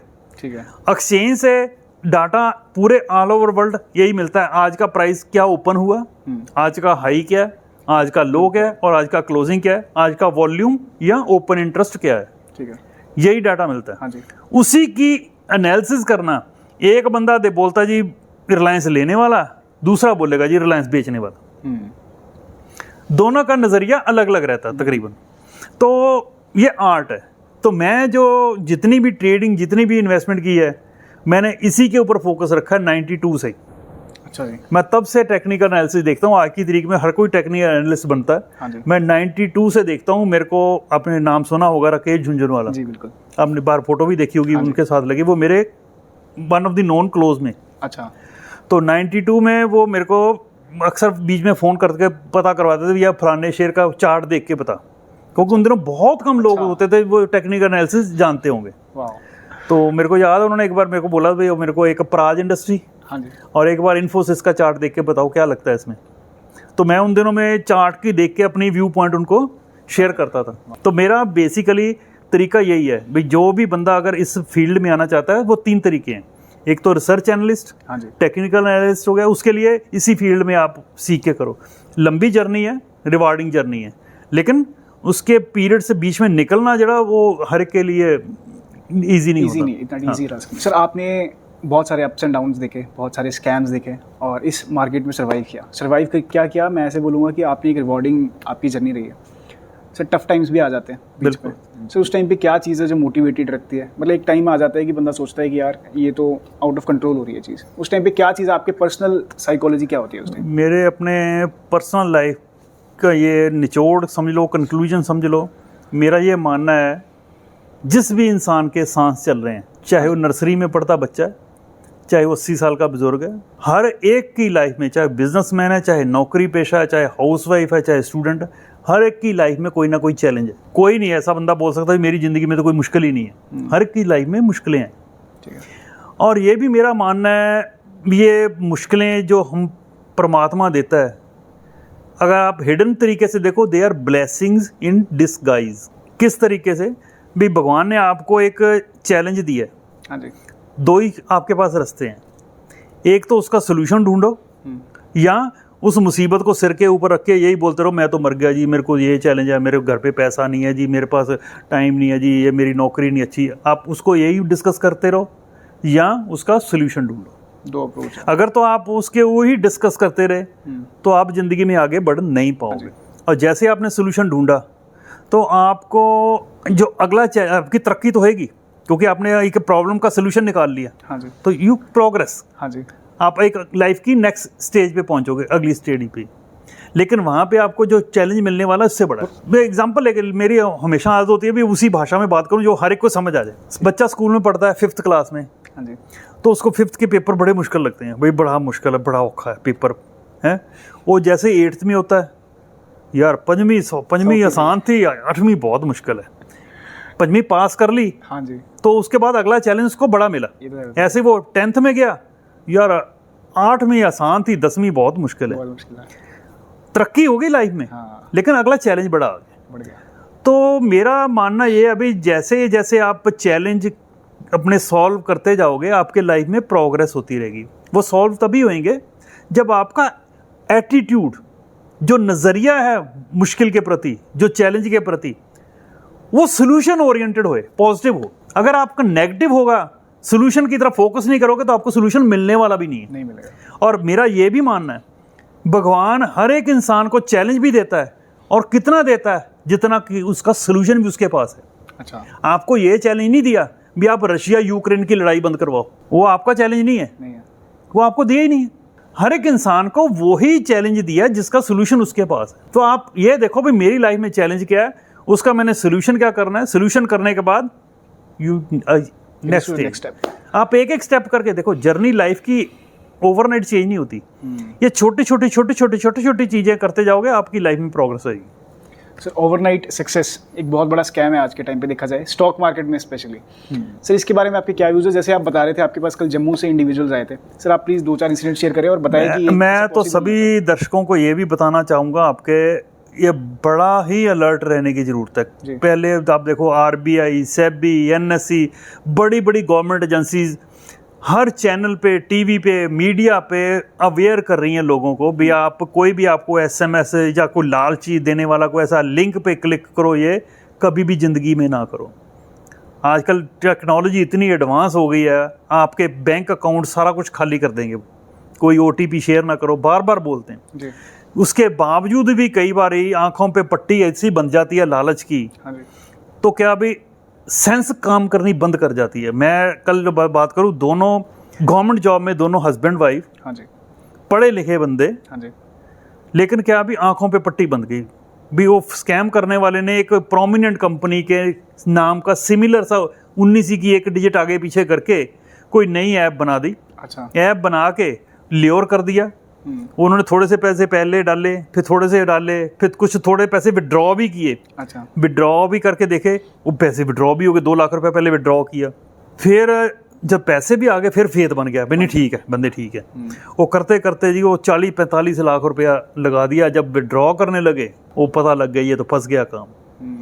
मतलब वो कई बार इतनी वो कैसा स्कैम आजकल चल रहे हैं। मेरे पास तो इतने लोग आते हैं, तो मैं देखता हूँ रान भी कैसे कितना शातिर दिमाग है इन लोगों का, और बातें भी ऐसे करेंगे बंदे को समझ आ गई यार नहीं तो बंदा तो ठीक है, बिल्कुल सही बोल रहे हैं। क्योंकि आंखों पे पट्टी बंध रही है, दूसरा आप सुनना ही नहीं चाहते। लॉजिक क्या है भी, वो 10% की पर डे या 3 दिन की रिटर्न वो शो कर रहा है, आपको रिटर्न दे रहा है, आपके अकाउंट्स में ऐप दे रहा है, उसके ऊपर आपके फ्लक्चुएशन भी हो रही है, साथ में रेट्स की हो रही हैं, आपकी पोर्टफोलियो की बढ़ रही है घट रही है। और लेकिन वो इसमें ऐसा कर रहे हैं, मतलब बिलीव ही नहीं कर सकते भी इतना बड़ा धोखा हो सकता है। ये भी एक अलग इंडस्ट्री चली हुई है। बिल्कुल। तो आप पूरे अलर्ट रहो। कोई भी नया बंदा अगर भी आप कोई भी म्यूचुअल फंड में पैसे लगाए, म्यूचुअल फंड के पैसे मोबाइल पे दिखा रहा है, हाँ जी, विड्रॉल है ही नहीं, विड्रॉ कर ही नहीं सकता, क्योंकि है ही नहीं, फेक हवा में है। कभी भी डील करना है SEBI रजिस्टर्ड बंदे से ही डील करना। कोई कैश ट्रांजैक्शन नहीं करनी है। नॉर्मली कई लोग क्रिप्टो करेंसी में काम करते हैं, मैं कभी जिंदगी में नहीं किया काम, और ना ही मैं क्लाइंट को एडवाइस करता हूँ इस चीज़ में काम करो। ठीक है। क्योंकि इंडिया में अभी इलीगल है। कैश में ट्रांजैक्शन करोगे तो जिस बंदे को भी आप पेमेंट दोगे वो रातों रात कभी भी गायब हो गया, कोई सुनवाई नहीं होने वाली। ओके। तो अपने सामान का खुद जिम्मेवार बनो।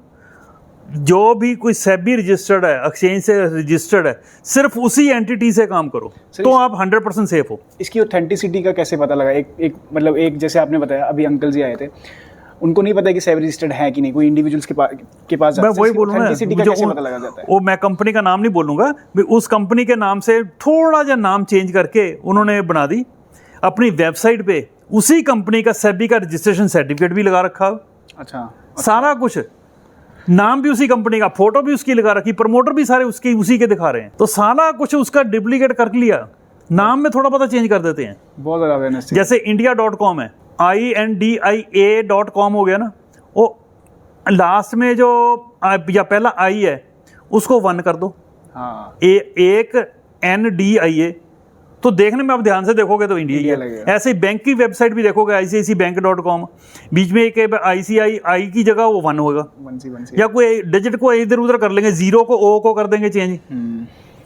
तो इस तरह का स्कैम करते हैं, तो बहुत ही अलर्ट होने की जरूरत है। अल्टीमेट अवेयरनेस जो है बहुत ज़्यादा जरूरी है। आपका पर्सनल जो आपका रूटीन रहता है वो आपका स्टाफ है, आपका ऑफिस है, आपने यहाँ भी और भी जगह आप ऑपरेट करते हैं, वो क्या रहता है सर? आप प्लीज़ वो शेयर करें। देखो, मैं आज की तारीख में बात करूँ तो मेरा डे टू डे ऑफिस की वर्किंग सारी 90% काम मेरा बेटा ही करता है। वो नेक्स्ट जनरेशन है, वो 2008 में उसने ज्वाइन किया था साथ में। अच्छा जी। तो उसने +2 करने के बाद ही ज्वाइन कर लिया था और बीकॉम उसने थ्रू कॉरस्पॉन्डेंस की है और धीरे धीरे सारा वो बिजनेस मेरे से अभी अच्छा बेटर वे में मेरे से भी 4 कदम आ गया है, वो अच्छा बढ़िया संभाल लेता है। और मैं ऑलमोस्ट ज़्यादा फ्री होता हूँ और मेरा अभी यही कोशिश रहती है अभी इस मार्केट से कैसे पैसा हर कोई बंदा बना सकता है, लोगों को गाइड करूं, अवेयरनेस कैसे करनी है भाई, आप लाइफ में क्या करना है और क्या नहीं करना। मैं ये स्टूडेंट्स जितने भी हैं, हमारे जितनी यूनिवर्सिटीज़ हैं, जो उनके फैकल्टी मेंबर हैं, हाँ जी, जो अर्निंग हैंड है या जो अर्निंग होने वाले हैं, अभी जॉब लगने वाली है या बिजनेस शुरू करने वाले हैं, उनको मैं गाइड करता हूँ कि जैसे आपकी सैलरी होती है, आप अर्निंग हैंड होते हो, आपको कहाँ पैसे खर्च करने हैं और कहाँ पे खर्च नहीं करने, कौन कौन सी चीज़ों का लाइफ में बेसिक 4-5 प्रिंसिपल बता के आता हूँ भी। आप इन 4-5 प्रिंसिपल को अगर फॉलो करोगे then you can be a big millionaire. Sir I hope कि वो वैसा जो प्रिंसिपल्स का एक मैं अलग से पॉडकास्ट आपके साथ करूंगा कि जिसमें हम सबको अवेयरनेस। मैं ब्रीफ में 1 मिनट में बता देता हूँ आपको। बेसिकली वो ज़्यादा टेक्निकल नहीं है, मैं तो वही बात बोलता हूँ जो इजीली हर एक के अकाउंट में खाने में पड़ जाए। ठीक है जी। सबसे बड़ी जो गलतियां करते हैं यूथ में, उसी की बात करूंगा भी, जो गलतियां नहीं करनी है। जैसे ही अर्निंग हैंड हुआ, बंदा क्या करता है, लड़का होगा या लड़की होगी, कोई भी होगा, सबसे पहले क्या जी, आईफोन लेना है। हाँ जी। फिर दूसरा बुलेट। मतलब लायबिलिटी क्रिएट कर रहे हैं। हाँ। थोड़े और पैसे आ गए, कार ले लो, कार ले ली, नहीं है और पैसे आ गए, बड़ी कार ले लो। मैं ये नहीं कहता भी सारी लाइफ आपने बड़ी गाड़ियां नहीं लेनी है, मैं भी लेता हूं ना। हाँ जी। लेकिन मैंने पहले नहीं ली, पहले मोपेड चलाई। हाँ। पहले जरूरत है वेल्थ क्रिएट करने की। जब तक आपकी वेल्थ क्रिएट नहीं होती तब तक आपने जो आपको नेसेसरी है वही पैसे खर्च करने हैं, अननेसेसरी एक्सपेंडिचर नहीं करना। आपने हॉलीडेज पे जाना है, जरूरी नहीं है आपने गोवा जाना या फॉरेन जाना या कहीं हिल स्टेशन पे दूर दूर जाना है। हाँ ये हॉलीडेज एंजॉय करनी है, फैमिली के साथ करते हो। हाँ जी। फैमिली को आप चिंतपूर्णी ले जाओ, आप आनंदपुर साहब ले जाओ, किसी और रिलीजियस प्लेस पे ले जाओ, बिना किसी खर्चे के आप पूरी फैमिली एंजॉय करोगे। मतलब है एंजॉय करने का। बाकी तो ये फॉरेन टूर हो गया, मोबाइल फ़ोन हो गया, गाड़ियाँ हो गया, ये जस्ट फेसबुक और ये सोशल मीडिया पे एक प्रोपोगंडे का एक जरिया है। वो तभी करो जब आपके पास वेल्थ क्रिएट हो गई। दूसरा रूल यहाँ पे ये तो हो गया जहाँ पे पैसे नहीं खर्च करने हैं। हाँ जी। दूसरा और क्या करना है, जिंदगी में अपने सिर के ऊपर लोन नहीं रखना। जिसके ऊपर सिर के ऊपर 1 रुपए का भी लोन है उसको स्टॉक मार्केट में कोई इन्वेस्ट नहीं करना चाहिए। पहले अपना लोन उतारो, सिर के ऊपर लायबिलिटी कोई नहीं चाहिए। ठीक है। तीसरा, कोई भी लायबिलिटी, गाड़ी, घर तो फिर भी मैं छोड़ देता हूँ, गाड़ी, आईफोन, टीवी, फ्रिज, घर की कोई भी लग्जरी आइटम लोन पे नहीं लेनी। ठीक है। अगर आपके पास डाउन पेमेंट की फुल पेमेंट के पैसे हैं स्पेयर तो ही लेनी है, लोन पे नहीं लेनी। अगर फुल पेमेंट के पैसे हैं वो भी फिर एक प्रिंसिपल अमाउंट बना के ही देना है। हाँ। उसकी एक अलग डिस्कशन हो जाएगी। लोन पे नहीं लेनी चाहिए जिंदगी में कभी भी। भाई ये 2-3 चीज़ों का ध्यान रखना है। और ये कंप्रोमाइज वाली लाइफ है, ये सारी उम्र के लिए नहीं है। ठीक है। ये एटलीस्ट जैसे आपने इन्वेस्टमेंट शुरू की इस मार्केट में, सिप लगाना शुरू किया, तो आप कम से कम 5 साल ये इस रूल्स को फॉलो करना है, एटलीस्ट 5 ईयर। ओके। 5 साल अगर आपने फॉलो कर लिया, आपने देख लिया अभी जो मैं लाख रुपए का फ़ोन ले रहा था वो मेरा लाख रुपए का अभी 3 लाख हो गया। मेरा म्यूचुअल फंड में डाल के पैसे मेरे इतने हो गए हैं, वो तो 3 साल में मेरा तो फ़ोन तो हो जाना था डेड, ये मेरे 3 लाख बन गए। तो फिर 5 साल के बाद कहाँ पैसे खर्चने कहाँ नहीं खर्चने वो समझ आ गई, ऑटोमेटिकली समझ, वो अपने आप समझ आ गई। लेकिन 5 साल फेथ करके आपको अननेसेसरी एक्सपेंडिचर कंट्रोल करने हैं, लोन पे चीज़ नहीं लेनी, और जितना मैक्सिमम आप कर सकते हो इस इन मार्केट में रेगुलरली एवरी मंथ करो। इन्वेस्ट। इररिस्पेक्टिव मार्केट अप जाती है, डाउन जाती है, कभी कारगिल लग गया, कभी बांग्लादेश में पंगा हो गया, कभी जापान में इंटरेस्ट रेट बढ़ गया, कभी यूएस डिक्लाइन कर गया, कभी यूक्रेन लग गया, कभी कारगिल आ गई, कभी कोविड आ गया। ये कोई ना कोई क्लेश चलता ही रहेगा, आगे भी रहा तो आगे भी आता रहेगा। उसके ऊपर अपने फोकस ही नहीं करना। जैसे बोलो जो चीज आपके कंट्रोल में नहीं है उसके ऊपर फोकस नहीं करना। आपके कंट्रोल में क्या है? पैसे डालना। आपकी जो इनकम आई जितना जरूरी चाहिए वो रखो, बाकी डाली जाओ। सिंपल इजी वे है, लेकिन क्या है, ह्यूमन माइंड होता है ना, जितनी चीज कॉम्प्लिकेटेड करेंगे उसको लगता भी ये अच्छी होएगी। मैं बोलता हूँ सिंपल भाषा में जो जिसको हर एक को समझ आ जाए और क्लियरिटी हो जाए। लेकिन उसके लिए चाहिए क्या? पेशेंस। 5 साल का, एटलीस्ट 5 साल तो उसको फॉलो करे, फिर मेरे से बात करे। जो तो कई बार आपके कमेंट्स में भी कई लोग डाले भाई यार इसकी इंटरव्यू सुनते हैं, उसको टिप तो देता नहीं। हाँ जी कुछ शेयर ले ले या दे ले। टिप से आप किसी में 4 पैसे आ जाएंगे, किसी में चले जाएंगे, कभी बच गए कभी उड़ गए। वेल्थ क्रिएट नहीं होने वाली। अगर आपका एम बहुत बड़ा पैसा वेल्थ क्रिएट करना है, देन बी कंसिस्टेंट। यही तरीका है। ठीक है sir. With respect to time, जैसे आपने बताया आप सोशल अवेयरनेस अब फैला रहे हैं। आपका, मैंने जैसे आपके इंटरव्यूज देखे, आपका पॉलिटिकली इंटरेस्ट जो था एक टाइम पे इंक्लाइन बढ़ा था, लेकिन फिर मैंने देखा कि एक टाइम के बाद वो थोड़ा सा कम भी हो गया। सर उसके पीछे क्या रीज़न है? क्या आप बिल्कुल आपने पॉलिटिक्स से बिल्कुल वो कर दिया है? तो आप प्लीज़। हाँ, मैं अभी एक्टिवली कोई इन्वॉल्वमेंट मेरी पॉलिटिक्स में नहीं है जी। मैं देखो धीरे धीरे प्रोग्रेस हुई लाइफ। हाँ जी। छोटे से लेवल से शुरू किया, अपना घर पे अखबार भी फेंकते रहे। अच्छा। तो अभी भगवान का दिया सब कुछ है जी।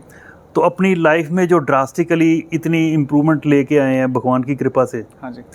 तो अपने भी मन में आता है यार ये अपनी लाइफ करते, अपना सोशल काम भी करते हैं। मेरे फादर के नाम पे एक स्पेशल स्कूल चलता है यहाँ पे जी। और भी सोशल काम मेरे चलते रहते। एक आई डोनेशन एसोसिएशन थी, मैं उसका भी मेंबर रहा हूँ। अच्छा जी। तो उसके बाद अपना ये होता भी कुछ सैकड़े लोगों की लाइफ तो अपने लेवल से बेहतर करने में कामयाब हुए हैं। बिल्कुल। लेकिन अगर आपके पास पावर हो, पॉलिटिकल पावर हो, तो आप हजारों नहीं लाखों लोगों की ज़िंदगी को बेहतर कर सकते हो जी। एक ज़रिया पॉलिटिकल का। तो मैं जब अन्ना आंदोलन हुआ था दिल्ली, अन्ना आंदोलन में अरविंद केजरीवाल, किरण बेदी, ये सारे, प्रशांत भूषण, ये सब वहाँ पे स्टेज पे होते थे। तो मैं इनके लेक्चर वगैरह स्पीचेस सुनता था। अच्छा जी। तो फिर जब आम आदमी पार्टी बनी, हाँ जी, तो फिर उसके बाद दिल्ली के इलेक्शन हुए, तब भी मैं उसकी स्पीचेस सुनी। तो मैं उसको बड़ा इम्प्रेस्ड हुआ केजरीवाल की स्पीचेस सुन के। भी ये धर्म की, ये आम लोग जो बाकी पार्टियां करती है वो धर्म की बात तो करता ही नहीं करता। तो इसने, मेरे को याद है पहली स्पीच जब मैंने इसकी सुनी तो इलेक्शन थे, तो उसने इमाम को मना कर दिया था जी। अच्छा। दिल्ली के जामा मस्जिद का इमाम का, भी मैं धर्म के नाम पे मैं नहीं वोट मांगूंगा। तो वो स्कूल की, एजुकेशन की, हेल्थ की बातें कर रहा था, जो रियलिटी में आम लोगों की जरूरत है उसके बारे में बात होती है। आम लोगों को नहीं मतलब पड़ता भी प्रधानमंत्री मोदी है या राहुल गांधी है या ABCD कोई भी है, नरसिम्हा राव है, मनमोहन सिंह है, कोई भी, वो नहीं। आम लोगों का उसकी हेल्थ, एजुकेशन, सेफ्टी, सिक्योरिटी और लोकल इंफ्रास्ट्रक्चर, उसको बेसिक यही चाहिए। और जो बिजनेस करता है उसको ऐसा पीस ऑफ माइंड हो, मेरे बिजनेस में मेरे को कोई लूटा पार्टी या ये नहीं, लॉ एंड ऑर्डर चाहिए। बेसिक आम लोगों की यही रिक्वायरमेंट होती है, उससे ज्यादा कुछ नहीं मांगते। जो वही बातें करता था एजुकेशन की, हेल्थ की, तो उससे इंप्रेस हुआ। तो 2017 में जब उन्होंने होशियारपुर में या पंजाब में इलेक्शन लड़ने का फैसला लिया, तो उन्होंने मेरे को अप्रोच किया। तो जब उन्होंने अप्रोच किया तो पहले मैंने मना कर दिया उनको। अच्छा। फिर मेरा तो पॉलिटिक्स में, मैं कभी मीटिंग में नहीं, कभी किसी के गया। हाँ। हमारे मोहल्ले में जो मीटिंगें होती हैं पॉलिटिकल पार्टी वो करते हैं, या मैं तो कहीं भी ना, मैंने कोई सरपंची ना काउंसलर, कभी कोई इलेक्शन ही नहीं लड़ा, ना ही मेरा कोई एक्सपीरियंस है। तो कहते नहीं हमें एक्सपीरियंस वाले बंदे चाहिए ही नहीं। तो फिर उन्होंने मेरे को होशियारपुर से टिकट दी। अच्छा। तो मैंने इलेक्शन भी लड़ा और मैं इलेक्शन में कामयाब नहीं हो पाया, लेकिन फिर भी मेरे को इस बात का प्राउड है जिसकी वजह से मैंने पार्टी या पॉलिटिक्स छोड़ी। हाँ जी। क्योंकि पॉलिटिक्स में कामयाब होने के लिए बहुत सारी क्वालिटीज़ चाहिए जो मेरे में नहीं है। इलेक्शन जीतने के लिए ये ओपन सीक्रेट है, दारू चलती है, नशा बिकता है, सारा नशा सप्लाई होता है। अच्छा जी। पैसे ले दे के वोटें खरीदी जाती हैं। मेरे पास भी सामने से लोग अप्रोच करते थे, भी मेरे पास ये 200 वोटें हैं जी हमारी कम्युनिटी की, आप हमारे पास आओ, इतने पैसे दो, हम आपको 200 वोटें इतनी डालेंगे। अच्छा। वो भी मैं यही बोला भी आपके काम जो होंगे प्रेफरेंस के होंगे, लेकिन मैं पैसे देने वाला नहीं हूँ, ना मैंने दारू, मैंने 1 रुपये का दारू पे पैसा नहीं दिया, किसी को पैसे नहीं दिए। ठीक है। मैं अपने प्रिंसिपल के हिसाब से इलेक्शन लड़ा, अनएथिकल, मैं हार गया। हाँ। मेरे को उसकी कोई तकलीफ नहीं, लेकिन मेरे को आज भी प्राउड है मैंने दारू पे 1 रुपया नहीं खर्चा। बहुत सारे बोलते हैं जी अभी इलेक्शन लड़ना तो फिर एक बार तो कीचड़ में ढाना ही पड़ेगा जी। मेरे को कीचड़ में नहीं उतरना। मेरे को अगर जीतना तो ऐसे ही जीतना, मेरे को ग्रांटों में से पैसे नहीं खाने। हाँ। तो मैं तो यही समझाता था लोगों को। मैं आप सही, और लोगों ने मेरे को प्यार भी दिया बहुत जगह। हाँ जी। जहाँ पे लोग पढ़े लिखे थे, जहाँ पे दारू नहीं चलती थी, हाँ जी। वहाँ पे मेरी अकेले की मोर देन 50% वोट थी। अकेले ही 8 कैंडिडेट थे। अच्छा। बाकी सबकी मिला के मेरे से कम। मॉडल टाउन की बात करो, जैसे मॉडल टाउन, वहाँ पे मेरी शायद 55 या 65% के मेरी अकेले की वोट थी। अच्छा। वो बढ़िया एरिया, लेकिन वहाँ पे 18 मरले का घर है। अच्छा जी। घर में 2 बुजुर्ग रहते हैं, बच्चे उनके बाहर सेटल हैं। ठीक है। वो 2 बुजुर्गों ने भी पता नहीं वोट डालने जाना कि नहीं डालने जाना। लेकिन जो बस्ती वगैरह हैं अलग अलग, हाँ जी। जो अलग अलग मोहल्ले हैं छोटे छोटे, हाँ जी। लेबर क्लास, गरीब क्लास जहाँ पे हैं, वहाँ पे 3 मरले का घर है। 3 मरले के घर में 15 वोट हैं। अच्छा। छोटे छोटे। हाँ जी। छोटे छोटे, एक कमरे में 4, एक परिवार रह रहा है, छोटे छोटे कमरे में रह रहे हैं। ठीक है। वो पैसे से चलती हैं, दारू से और चलती चीजें हैं। चलती हैं। वो 3 मरले में 15 वोटें हैं, इधर 18 मरले में 2 वोटें हैं। वो भी शॉर्ट ही नहीं है, मिलनी है कि नहीं। तो वहां पे तो मेरा वोट परसेंट जो निकल रहा है 10 से 15% निकल रहा है। ये रीजन रहे उसके पीछे। तो यही मेन काफी इसमें बड़ा डिफरेंस। जीत हार में तो छोटे से फुटों का फर्क रहता है, बिल्कुल। लेकिन ये देखो, चलो जो भी हुआ, फिर भी उसके बाद यही जब इलेक्शन रिजल्ट आए नहीं जीते तो मेरे मन में कोई अफसोस नहीं था। फिर भी ये था भी लोगों को मैं अपनी बात समझाने में हो सकता मैं कहीं मेरे पे से कमी पेशी रह गई। हाँ जी। तो उसके बाद भी मैं लगा रहा लगातार। फिर धीरे धीरे लोगों को विश्वास हो गया भी बंदा ठीक है। थोड़ा पार्टी का क्राइसिस भी आ गया 2019 में। अच्छा। जब पार्टी 17 में इलेक्शन हार गई। हाँ जी। हाँ जी। तो उसके बाद पार्टी में ग्रुपिज्म हो गया, 2 ग्रुप का, भगवंत मान और सुखपाल सिंह खैरा का। ऐसे ही 2 पार्टी के 2 ग्रुप बन गए थे। तो मैं सबको यही बोलता था भाई हमारी लड़ाई कांग्रेस से, बीजेपी और ये अकाली दल इनसे है। मैं 2000 बात कर रहा हूँ 2019 की। ठीक है। अभी कांग्रेस की गवर्नमेंट थी तब। ठीक है जी। तो आप आपस में अभी लड़ी जाओगे। सीनियर लीडर को यही बोल रहा था भाई अगर आप आपस में लड़ोगे तो उनसे कैसे लड़ोगे। उनके पास संगठन की कमी नहीं है। हाँ जी। इन सभी पार्टीज के लिए, कांग्रेस, बीजेपी, अकाली दल के लिए, उनके पास संगठन के अलावा पैसे की कोई कमी नहीं है। हाँ जी। क्योंकि वो पावर में रही हैं, उनके पास फंड्स भी हैं, पैसे भी हैं, बदमाशी भी है, सब कुछ है। हमारे पास तो कुछ भी नहीं है। आम आदमी पार्टी के पास, हमारी कहीं सरकार नहीं है। हमारे पास तो ले दे के सच्चाई है और एक होप है जी हम अच्छा काम करके दिखाएंगे। यही होप दे रहे थे हम। हाँ जी। तो मैं यही बोलता भी आपस, मेरे को पार्टी ने फिर मेरे को मेरी जिम्मेवारी लगा दी भी आप इन दोनों ग्रुपों को इकट्ठे करो। अच्छा। मेरे को कन्वीनर बना दिया उसका। 2019 की बात। मैं, हाँ, 19 की बात है। फिर मैंने चंडीगढ़ में दोनों की मीटिंग कराई आपस में, भगवंत मान, ये सब की पार्टीज की है। अच्छा। सीनियर लीडर के, मीत हेयर, भगवंत मान, और साथ में मैडम मानू के, जगरांव के जो MP हैं, फिर कुलवंत पंडोरी। अच्छा। 4-5 MLA उधर थे एक ग्रुप में। दूसरे ग्रुप में अपने सुखपाल सिंह खैरा, कंवर संधू, 4-5 सीनियर लीडर इधर भी थे। हाँ जी। दोनों की मैंने चंडीगढ़ में मीटिंग कराई। फिर वहाँ पे मीटिंग में मैंने ये महसूस किया भी दोनों ही आपस में वो चलने के लिए राजी नहीं है। तो मेरे को लगा भी नहीं, ये दोनों का पर्सनल एजेंडा बड़ा है, पार्टी का और पंजाब का इंटरेस्ट नहीं है। जो मेरे को अपनी समझ जैसे लगा, 2-3 क्वालिटी और चाहिए होती पॉलिटिक्स में कामयाब होने के लिए। क्या है वो क्वालिटी सर? पहली क्वालिटी तो ये है जी, आप भले जितने भी सही हो, जो मर्जी हो, आप अपना जो लीडर है पार्टी का, आप उसको गलत नहीं बोल सकते। अच्छा। भले उसने सही किया हो, गलत किया हो। अच्छा। हाँ, आप उसको गलत नहीं बोल सकते। पॉलिटिक्स में ये नहीं चलता। ठीक है। लेकिन अपनी नेचर कुछ और है। अगर कोई सीनियर पार्टी है, कुछ ने कोई नहीं सही किया तो मैं उसके सामने बोलता था, मीडिया में भी वैसे भी। तो वो सब नहीं चलता। वो बहुत सारी लंबी चौड़ी कहानियां लंबी हो जाएगी। हाँ जी। तो अल्टीमेटली मैंने देखा भी मेरे पास वो क्वालिटीज़ नहीं है। मैं चापलूसी नहीं किसी की कर सकता। अच्छा। मैं जो सच है वो सबके सामने बोलता हूँ बिना किसी डर के। तो मेरी में वो क्वालिटियाँ नहीं है। तो इसलिए मैंने 2019 में पार्टी छोड़ने का, राजनीति छोड़ने का निर्णय लिया। नॉर्मली क्या होता है, जब भी कोई बंदा एक पार्टी छोड़ता है तो छोड़ने के बाद वो प्रेस कॉन्फ्रेंस करता है। हाँ जी। और प्रेस कॉन्फ्रेंस में वो इतना तरह के लांछन लगाता है पार्टी के ऊपर जिसको छोड़ता है। भाई यहाँ तो मेरा दम घुट रहा था, यहाँ पे किसी की सुनवाई नहीं होती जी, यहाँ पे ये है वो है, कई तरह के इल्ज़ाम लगा के फिर वो जाता है। तो मैंने जब प्रेस कॉन्फ्रेंस की थी, मेरे सोशल मीडिया के पेज पे अभी भी है, अच्छा, तो उसमें मैंने यही बोला था भी मैं पॉलिटिक्स के लिए फिट नहीं हूँ, ठीक है, इसीलिए मैं पार्टी छोड़ रहा हूँ, ठीक है, पार्टी भी छोड़ रहा हूँ और पॉलिटिक्स भी छोड़ रहा हूँ। मैं किसी दूसरी पार्टी में नहीं जा रहा, कहीं नहीं जा रहा, क्योंकि मेरी माइंडसेट जो था, मेरी सोच थी, वो आम आदमी पार्टी की धारा के साथ मैच करती थी। क्योंकि ये स्कूल एजुकेशन की बात कर रहे थे, हाँ, हेल्थ की बात करते थे, ये धर्म की बात नहीं करते। भले पॉलिटिक्स में नहीं हूँ, लेकिन फिर भी मैं आम आदमी पार्टी की सोच के साथ अभी भी डटा हूँ, उनकी सपोर्ट करूंगा बिहाइंड दी सीन।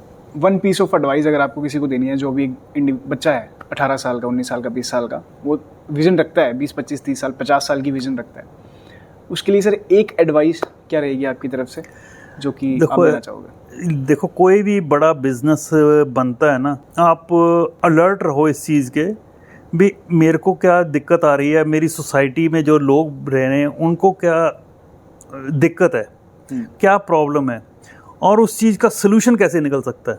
उस सलूशन का पार्ट बनो और उसी सलूशन के अराउंड बाउंड अपना बिजनेस खड़ा कर लो। मैं तो जो अपना पर्सनल एक्सपीरियंस बोल रहा हूँ, हाँ जी, मैं बात कर रहा हूँ जब 1990 की, जब मैंने शेयरों का काम शुरू किया था। हाँ जी, तो यहाँ पे क्या भी तब कोर बैंकिंग सिस्टम वगैरह कुछ नहीं था, फिजिकली चेक होते थे, अच्छा, ऑनलाइन तो नेट तो इंटरनेट तो था ही नहीं। तो हमें जब आईपीओ लगाते थे, पब्लिक इशू लगाते थे, तो यहाँ पे फॉर्म भर के हम सब जाते थे लुधियाना जमा करवाने, क्योंकि एप्लीकेशन एक्सेप्टिंग बैंक लुधियाना होता था। तो लोकल अकाउंट खुलाया था लुधियाना में, यहाँ ड्राफ्ट यहाँ से बनाओ, उसका बैंक का ड्राफ्ट का खर्चा लगता था। हम क्या अकाउंट लुधियाना में खुला लिया, लोकल चेक लगता था, आउट सेशन चेक नहीं लगते थे। अच्छा, तो वहाँ पे जाके जमा करवाते थे। बाकी के लोग भी यही कर रहे थे, सबको प्रॉब्लम आ रही थी भी यही।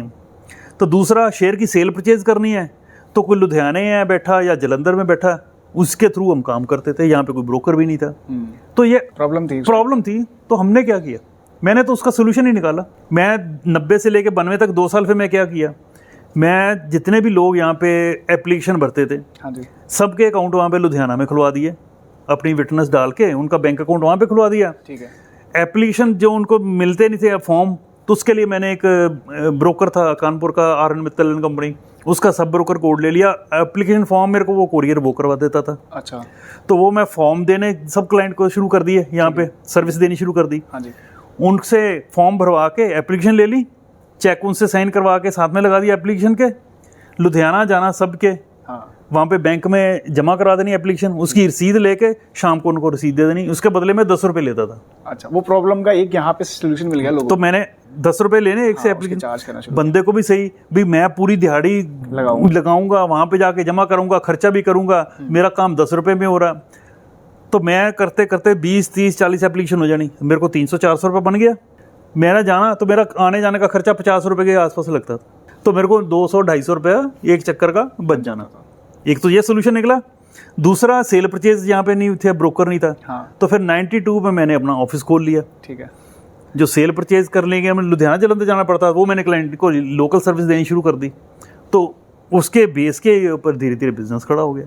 तो मतलब कहने का ये है भी, आप कोई भी यूथ को यही बोलना चाहता हूँ। जैसे मैं एक और एग्जांपल लेता हूँ, हम आज की देख में मोबाइल है, हाँ जी, अभी इसमें नए फीचर आई जा रहे हैं। आप देखोगे बैटरी दिन में 2 बार या 3 बार चार्ज करनी पड़ती है। बिल्कुल। आप कोई ऐसा सोल्यूशन देखो भी फ़ोन चार्ज करने की प्रॉब्लम ही खत्म हो जाए, कोई ऐसी टेक्नोलॉजी हो भाई। जैसे पहले कैलकुलेटर आते थे, सेल डलता था, फिर अभी उसमें छोटा सा पैनल आ गया, सोलर आ गया।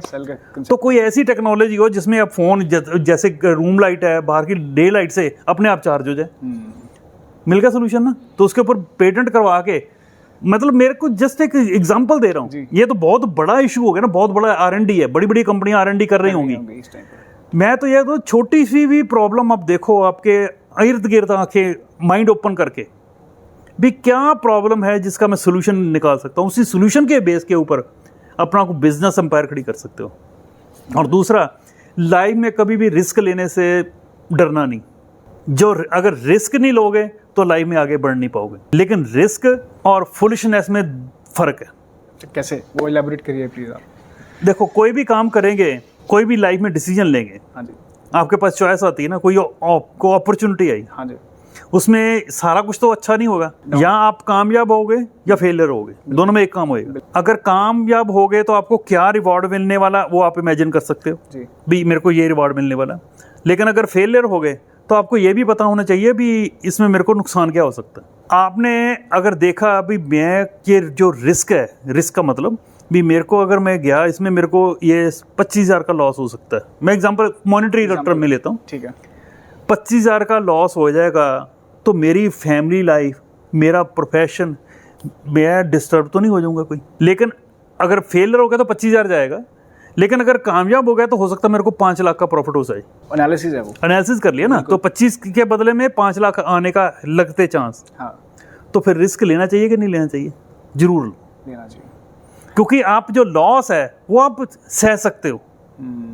ये तो नहीं भी आपने एक नया काम शुरू कर लिया, नेटवर्थ है आपकी 10 लाख की और रिस्क आपने ले लिया 20 लाख का, और आने में आपको 1 करोड़ है, जाने में आपका 20 लाख है। आने में 1 करोड़ है, हाँ जी, जाने में 20 लाख है, लेकिन नेटवर्थ आपकी 10 लाख है। दैट मीन्स अगर आप फेलियर हो गए तो यू आर ऑन रोड। सही बात है। ये रिस्क नहीं लेना, ये बेवकूफ़ी है। एग्जाम्पल और लेता हूँ मैं लेमन की भाषा में, सीधा में 6ठी मंजिल से नीचे ज़मीन पे छाल मारना, दैट इज़ फुलिशनेस। ये रिस्क नहीं है। जो रिस्क लेना, कैलकुलेटेड रिस्क लो, उसके प्रो कौन, नफ़ा नुकसान तोल लो आपस में। सबसे पहले देखो नुकसान क्या हो सकता है। अगर वो आप बर्दाश्त कर सकते हो, आपकी लाइफ में डिस्टर्बेंस ज़्यादा नहीं आएगी, आपकी फैमिली डिस्टर्ब नहीं होगी, लेकिन रिवार्ड अच्छा है, देन गो फॉर इट। ये चीज़ जरूर ध्यान में रखनी। और बिना रिस्क के लाइफ में प्रोग्रेस भी नहीं होगी। ठीक है, लेने रिस्क कैलकुलेटेड। सर एक ना सोसाइटी में बहुत बड़ी धारणा है, आपके पास पैसे ही नहीं है तो आप बिजनेस नहीं कर सकते। सर मैंने आपकी एक जो स्टॉक देखी थी, देखो पैसे के पीछे मैं अभी भी यूथ को भी, जब कॉलेज में भी जाता हूँ तो ये सबको यही बोलता हूँ, आप कोई भी काम करोगे, जॉब करोगे, नौकरी करोगे, बिजनेस करोगे, कुछ ना कुछ तो करोगे ना। आप कभी भी पैसे के पीछे मत भागना, आप हमेशा परफेक्शन के पीछे भागना। भाई जो भी आप काम करते हो उसको और बेटर कैसे करूं, और बेटर कैसे करूं डेली। आज इसमें क्या इंप्रूवमेंट की जा सकती है। आप जैसे पॉडकास्ट कर रहे हो, हाँ जी, ठीक है ना, आप भी देखो भी मैं पिछली पॉडकास्ट किया उसमें क्या कमियां रह गई, अगली बारी मेरे को ये नहीं करनी।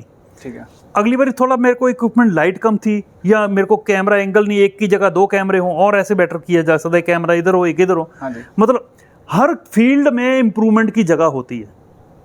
कोई भी ऐसा काम नहीं है, आप चाहे दुकान कर रहे हो, चाहे नौकरी कर रहे हो, चाहे कुछ भी कर रहे हो, फैक्ट्री चला रहे हो, हमेशा ही वहां पे इंप्रूवमेंट की जगह रहेगी। आपने वहीं पे फोकस करना भी, इसको और बेटर कैसे करूं, और बेटर कैसे करूं। आप परफेक्शन की भागोगे ना, पैसा आपके पीछे पीछे आएगा। फोकस ऑन परफेक्शन, पैसे के पीछे नहीं भागना। ठीक है जी। सर आज की ये जो कॉन्वर्सेशन थी बहुत ज़्यादा इंसाइटफुल थी, मेरे को बहुत अच्छा लगा। ठीक है, मुझे थोड़ा टाइम लग गया आपसे मिलने के लिए, मैं बहुत टाइम से वेट कर रहा था, लेकिन बहुत मज़ा आया आपसे पर्सनली, जो आपने मेरे को गाइड किया है, बहुत अच्छा लगा। सर जैसे आज के टाइम में मैं अगर हिमाचल पंजाब की बात करूँ तो कोई ज़्यादा इतने मीडियम्स नहीं है ये चीज़ के बारे में अवेयरनेस, अगर एक इंडिविजुअल को जाननी हो। अगर कोई है इच्छुक इंसान, जैसे कोई शिमला से देख रहा है लेट्स से इसको, या कोई पंजाब में जम्मू से देख रहा है, तो वो आपसे गाइडेंस लेना चाहता हो, तो उसके क्या मीडियम है? मैं अपने ऑफिस का कॉन्टैक्ट नंबर आपके दे देता हूँ, आप डिस्क्रिप्शन में डाल दीजिए। ठीक है, कोई भी मेरे से आके गाइडेंस लेना चाहता है तो यहाँ पे पर्सनली कभी भी वर्किंग आवर्स में टाइम लेके आए जी, क्योंकि ये ना हो इतनी दूर से आए तो बाद में यहाँ मेरी ना ट्रैवलिंग ज़्यादा रहती है, मैं लोकल कम रहता हूँ। अच्छा जी, तो जिस दिन भी आना हो टाइम लेके, अपॉइंटमेंट लेके फिर आ जाए। मैं फ्री ऑफ कॉस्ट गाइड करता हूँ, किसी से कोई चार्ज नहीं करता। ठीक है सर, मेरा मिशन भी ये, मैं सब मैक्सिमम लोगों को गाइड करूं ताकि हर कोई बंदा इस मार्केट से बेनिफिट कर सके। मैं होप करता हूं कि आप जैसे अपनी सोसाइटी में आप अवेयरनेस आज के टाइम में फैला रहे हैं, वैसे ही अपना गुड वर्क के लिए हैट्स ऑफ है मेरी तरफ से। थैंक यू एंड बहुत बहुत धन्यवाद sir. Thank you so much. Really nice meeting.